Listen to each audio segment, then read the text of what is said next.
Lightning like Steve McQueen. I'm in the fast lane when the light turns green. And I built tough, I ain't nothing but grit. Cause I made rugged blood, sweat, and spit. Yeah, like a horse I fly. Better push yourself in for a bumpy ride. I like to play hard, but I work harder. And I weather the storm cause I'm built stronger.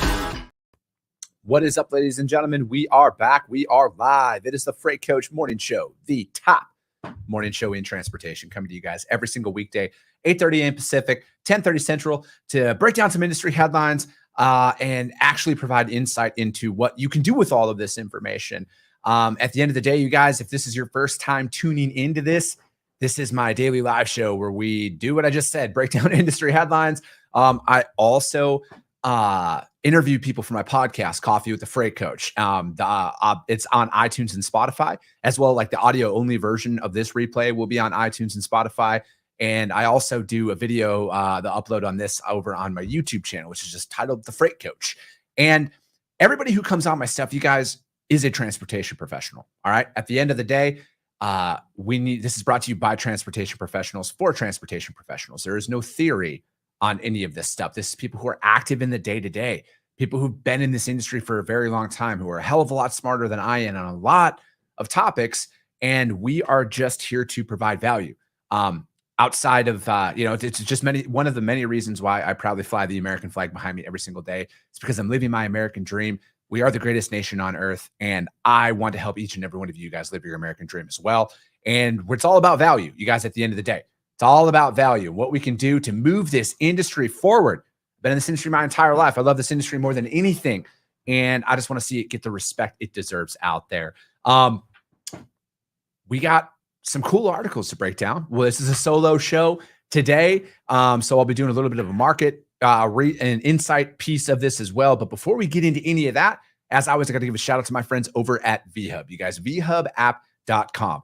It doesn't matter if you're a broker, carrier, or a shipper alike. We all need access to trailers at some point in time. And the best part about what they have over at VHub, you guys, is you get paid to move these trailers. So if you're a small fleet, you should never have to shut your operation down now, because you can just jump over on VHub, you can snag a trailer, you can get paid to move it, and that's on top of the revenue that you can get by loading it out. So what they're working on right now is, Glade Spring, Virginia. They got a drive van needing to go out to Orting, Washington. You get paid $15.50 to do that. They also have the exact one picking up a van in Glade Spring, Virginia, going to Delta, British Columbia. If you got Canadian authority, you can run up there, $18.50 to do that. And that's on top of the revenue that you get by loading out that trailer. They also have West Valley City, Utah, going up to Calgary, Alberta for $15.50 US.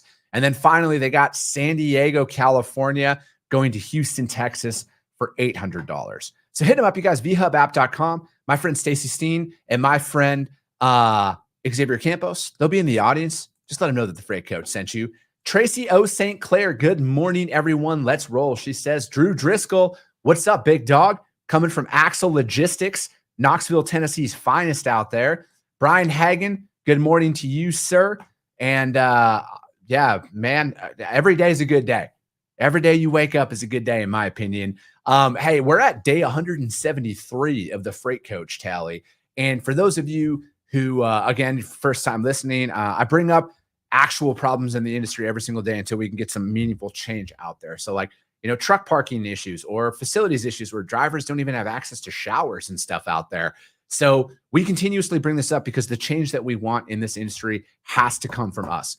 No one's going to come in here and save us. No one's going to come in here and do anything about this but us. So we need to continuously talk about this and bring this up. And not only when it's like popular, like on Driver Appreciation Week and stuff like that. We got to keep this out and in front of people so there's actual change that is made on a lot of these hot button issues, because at the end of the day, you guys, I don't do this for vanity metrics. I don't create content for vanity metrics. I don't put this out there for vanity metrics, because I would rather change the industry for the better than post a fucking meme or talk about all of the bottom feeder issues out there that a lot of people seemingly just rely on because it's clickbait. And I just don't fuck with that. Also, national average for diesel is just under $5 a gallon. Got to bring this up. Sorry, don't shoot the messenger. It's at $4.96 a gallon out there nationwide. It's still up $1.30 year over year. I believe a simple fix for this would be to start drilling in the United States again and turn on the pipeline. But what do I know? I went to public school, Anyways, I get that information from the EIA.gov. And again, you guys use that information to your benefit when you're out there pricing freight and everything else coming up here. Also, good news is I was talking to my friends over at Reefs Across America yesterday, and they are chipping away at that list of loads that they got to get out there. So again, if you can help them, you guys, they are a nonprofit. So if you can do this and you can hook them up with a truck and donate your services to help them make sure all of these wreaths get out there across the nation to all the cemeteries that our brave men and women who have selflessly fought for this country are buried at, that would be fantastic. You guys hit them up. Axle Logistics, I'm going to call on them. My man, Rowdy Mowdy, my boy out there. He reached out and it seemingly is in contact with them to help out as well. And I know that they donate their time. And if you can donate your time on the 17th of December, you guys just go to their website, wreathsacrossamerica.org. And it took me 30 seconds to find a cemetery close to my house here in Arizona. And again, I'm not sponsored by them or anything. I just love this cause. I love this cause. I love anything to do with supporting our veterans in any way we can. So if you can do that, you guys just go to wreathsacrossamerica.org, volunteer your time on Saturday, December 17th. And if you can help them out, cover their last couple of shipments that they may have still, that who knows, they might've been covered up already. But if you can do that, let's do that. And let's continue to give back and help out for this great cause that's out there. April Maroney, what's up? Good fucking morning to you. Rick Wooten, good morning. Let's go. All right. So speaking of that, it is a good morning. And yes, let's go. Let's get going on the show here. And we did our little thing. And let's just do a little market report. Let's check out a random lane in North America right now. My favorite state ever, which is Florida. If you've never Googled your birthday in Florida, man, I would highly recommend doing that if you want a good laugh. I love doing that. My guy wanted to practice karate on swans out there. So that was kind of hilarious. Anyways, let's go Orlando to Knoxville, Tennessee, Axle Logistics. Let's go reefer, and let's see where we're at on that. All right. So if we're just looking at this again, you guys, I don't tell you what to quote. We're just reading a lane here. This is a random lane.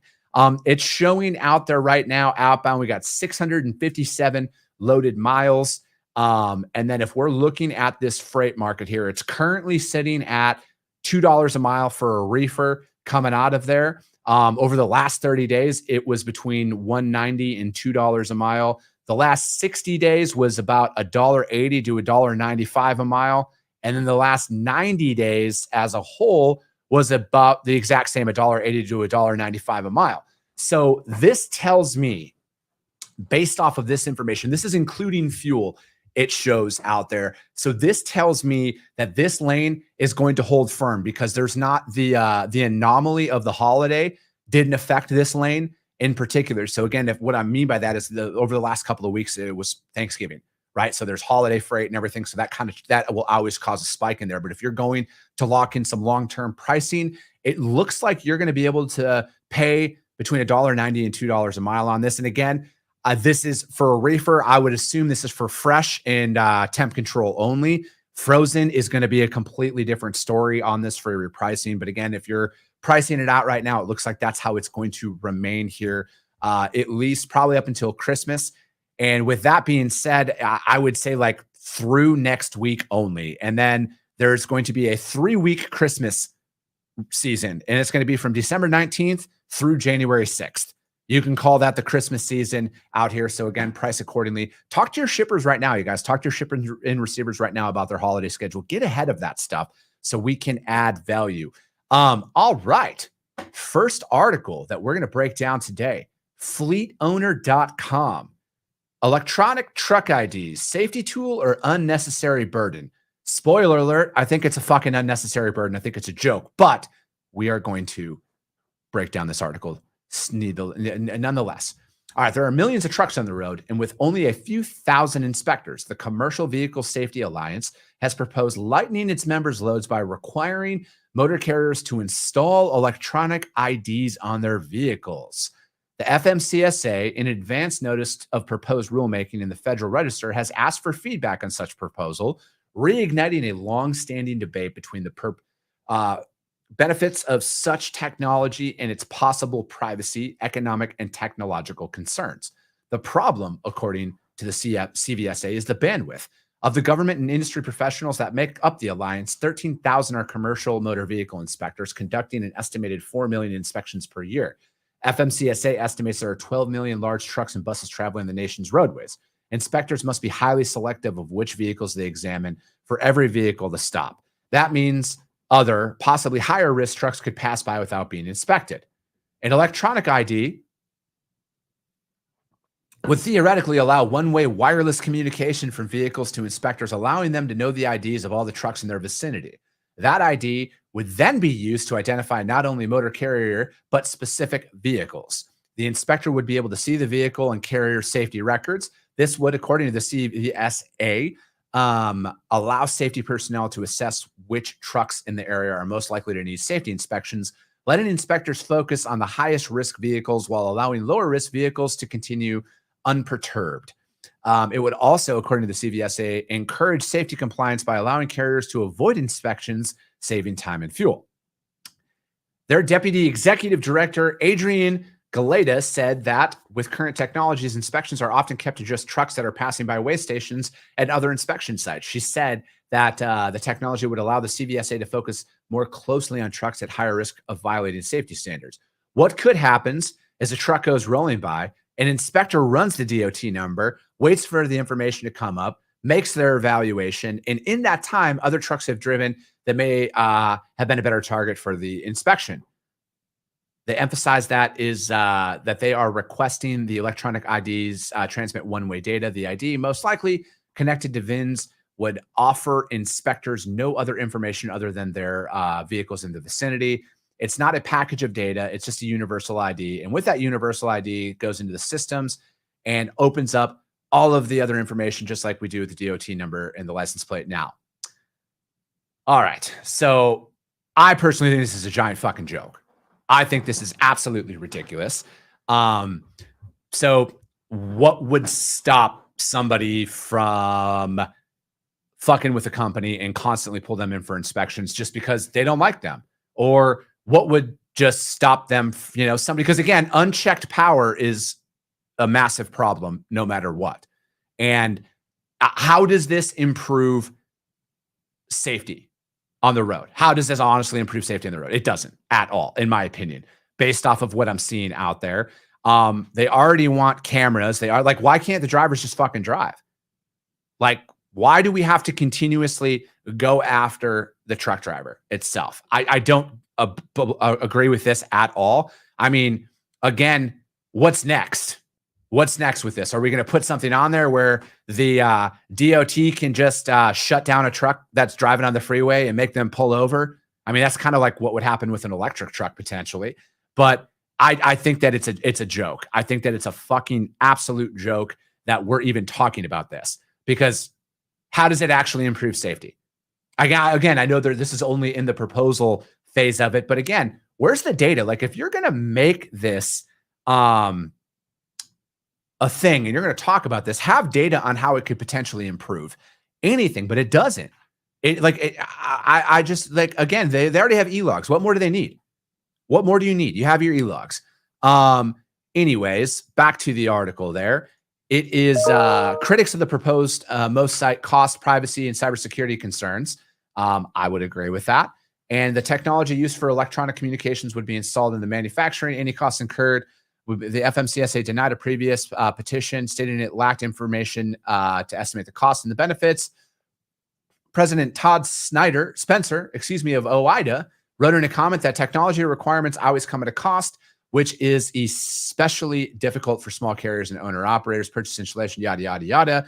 This argument, however, could save carriers. In a comment from Boyle Transportation, the company estimates fleets could save between $165 to $195 annually per long-haul truck. So, okay. The ability to track and see the confidential information of trucks is also a concern. I would say that.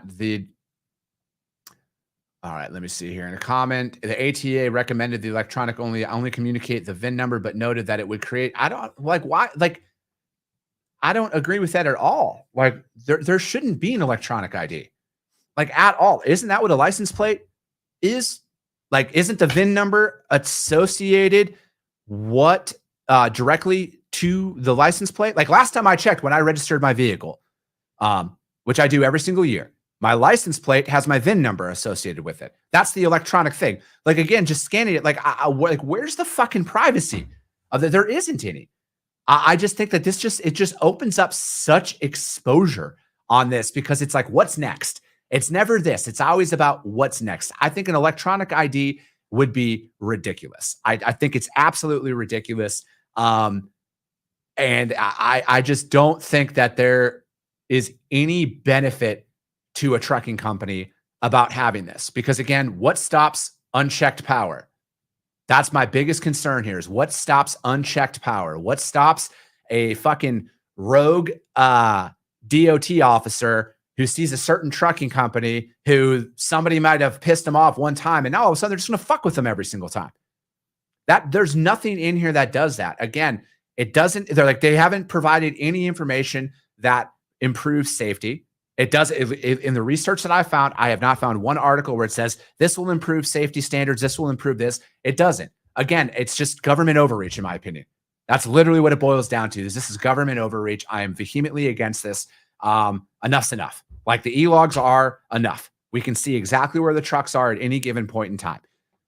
Again, a lot of good information in there, though. I like Fleet Owner a lot. It wasn't the article itself. It was just the topic that I am just not a fan of at all. I'm not a fan of big government. They already have enough of our fucking information.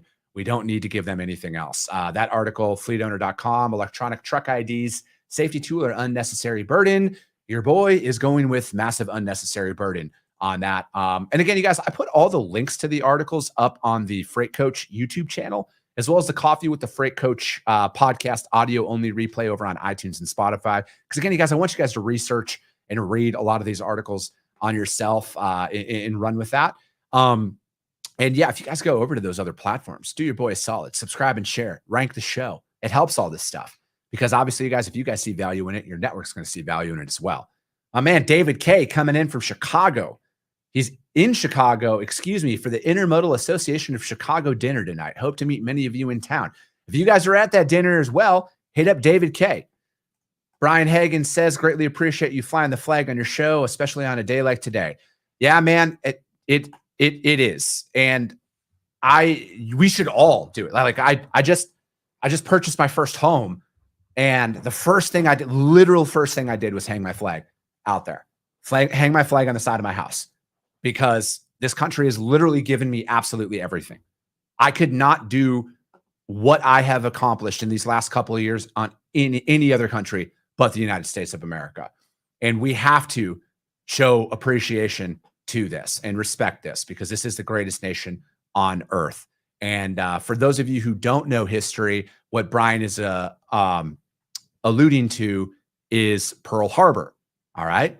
Again, today was a massive day in United States and world history at the end of the day. And I'll do another one of these, one of those shows associated, with that, because again, you guys, without our troops, without our military, we're nothing.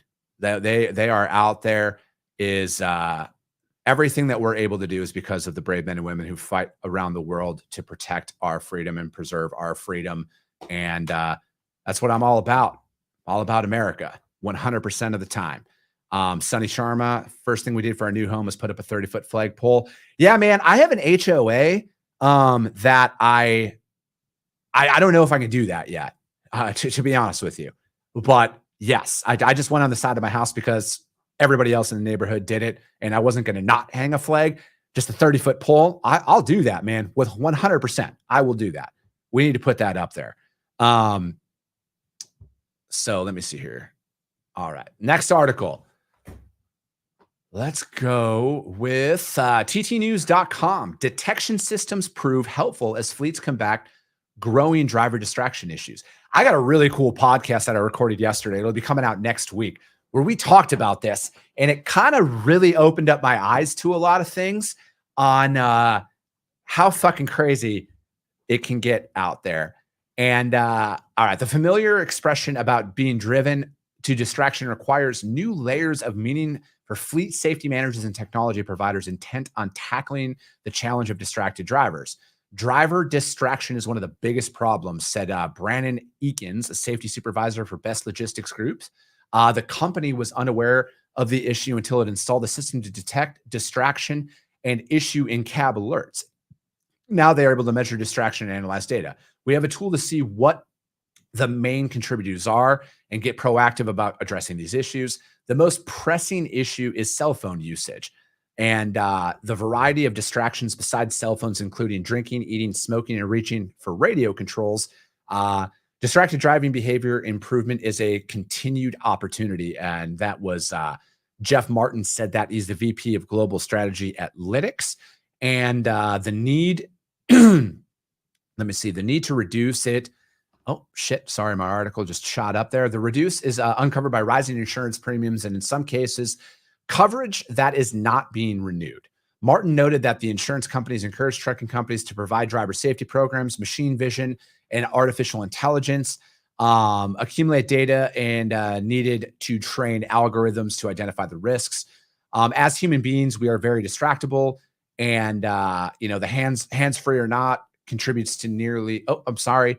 Research conducted by eDriving Business Unit found that phone usage, hands-free or not, contributes nearly equally to driver distraction and accident causation. And the eDriving product serves light-duty truck operators. She said that noted findings are applicable to all drivers, from private vehicle owners to driver of big rigs. We typically think hands-free is okay. It's not. It's really just as dangerous.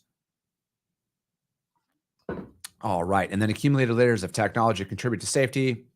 And we now have the ability to notice that driver doesn't have a seatbelt on, and or driver's eyes are looking drowsy, and we can somehow sort the audible warning to the driver to let them know if they're doing something dangerous. And Best Logistics, off of their safety, they operate 420 trucks and 2,000 trailers. It was a let me see, where we were not having a lot of success with our old cameras. They said the safety Eakin said he's a safety supervisor over there. It was a headache for retrieving the memory cards from them. If an accident occurred hours from the company's North Carolina headquarters, the choices were to drive or wait until the truck was towed in. So there's an obvious need for change. And let me see, they've been using this service for more than a year. And let me see, Beth, I'm sorry, the distracted driving alerts compromise the majority of our alerts. We're not going to discipline a driver for reaching down and grabbing a drink, but it lets us know that they're doing stuff like that. Such behavior is not a factor in our incidents.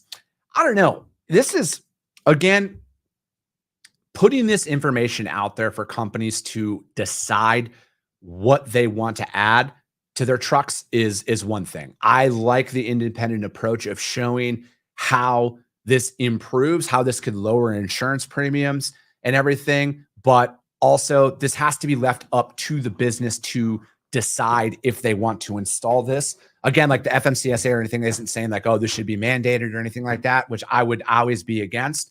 But again, I like reading articles like this because to me, it shows companies how it can improve safety. It shows what it can do to detect, if a driver's falling asleep and everything, if they're driving too tired and getting them to pull over. Again, having that data that improves safety and allowing a company to decide what they want to do with it is solid information, And I think that as a business owner myself, like if I owned a fleet of trucks, for example, outward facing cameras would be a thing for me, because for me personally, it would be like, how do we protect our drivers to show that they didn't do anything about it?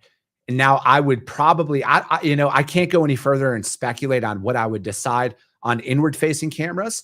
I can't say what I would do in that instance, so I'm going to not answer that. But outward-facing cameras would be a thing, and then trailer cameras, because there's some cool stuff in there.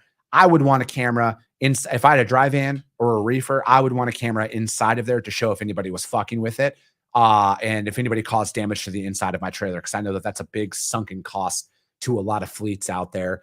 But again, good information in it. And as long as it's showing the positives and the negatives of what you could do with this, I'm all about providing that information to the business and letting the business decide what they want to do with that information and go with it. So yeah, again, as long as it's not all old big brother telling us that you got to do it. And it's just more of a, hey, this is the information. Here's the item benefits. Roll with it if you want. I'm cool with that. ttnews.com, detection systems prove helpful as fleets combat driver distraction issues. All right, third and final article, freightwaves.com. Drivers oust Teamsters at Home Depot subsidiary in Cali. All right, the Teamsters union has lost a decertification vote at an arm of Home Depot in San Jose, even as the workers were operating under an agreed-to contract. Decertification votes for unions can be successful after their inability to reach agreement on a contract, as the rank-and-file members ultimately toss in the towel on ever getting a deal from management. The argument in favor of decertification in those cases is often that workers are paying dues and getting nothing out of it. That was the case in some of the votes in California that they lost last year with the Teamsters, but there was a contract in place between them and the local 853 representing drivers at HD Supply Facilities Maintenance in San Jose. HD Supply was acquired by Home Depot in the fourth quarter of 2020. And according to that, the vote was 26 to 5 in favor of decertifying the union. All the union members were drivers, or what the NLRB describes as driver installers. And Michael Valdemara was the shop steward of the union, though in an interview with FreightWaves, he said he recently submitted his resignation. Horrible, describing the contract between the Teamsters and HD Supply. It was definitely in favor of the company, so it allowed them to weaponize the contract against the drivers. I thought unions were there to help people. Like, what the fuck? Anyways, let me see here. Going on to the remainder of the article. All right. The workers seeking to decertify were provided free legal representation. And it's going out that it also said that decertification petitions had risen 42%. It's challenging. Dennis Hart, the secretary of the local 853, said a lot of the language that were put in there made it difficult to get anything done. Over the year, the ball was dropped on our side. The workers left, felt promises were made to the rank and file. At least Dennis Hart admitted that they fucked up. Got to give credit where credit's due, you guys. I try and remain as impartial as possible with a lot of this stuff, and that they're working on it. But he said HD Supply Management would regularly conduct meetings with new hires and Okay, here we go. Now the real fun. Never mind. He said that they were indoctrinating them with anti-union stuff. They had a captive audience. And Hart said the union has filed unfair labor practice charges against HD. Oh, wow. Sore losers there. Yeah, I personally, I read an interesting post on LinkedIn the other day about this, that if you're, it was about a company who is non-union, and they had said that if you don't believe that your company can provide you with proper pay and benefits, you shouldn't be working for that company anyways.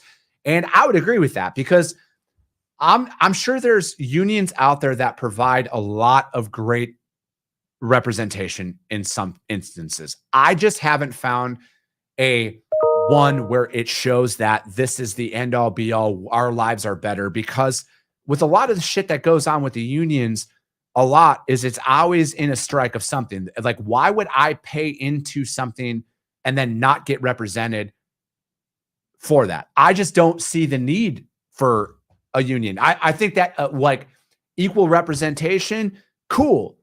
If you want to make more money, if you want better benefits, you should never be involved in anything like that. Like, you should be out there doing your own thing, building your own business and stuff. I'm not anti-union. I just haven't found a one out there where it seemingly shows that everybody's lives are better while they're being represented by them. Because there's, like they said, there's a 42, what was that exact number? So I don't get fact checked by somebody who's probably waiting. Decertification petitions have risen 42% over the last year. So take that in consideration about the growing thoughts on that. That was from freightwaves.com. Drivers oust Teamsters at Home Depot. All right. That's it for today, you guys. The Freight Coach Morning Show. We are the top morning show in transportation. And at the end of the day, you guys, if you guys saw value in what you heard today, share the show, because that's how we're going to continue to grow, is through each and every one of you sharing it. Because if you guys see value in it, your network's going to see value in it as well. I appreciate you guys. I love you guys. And we'll be talking to you soon.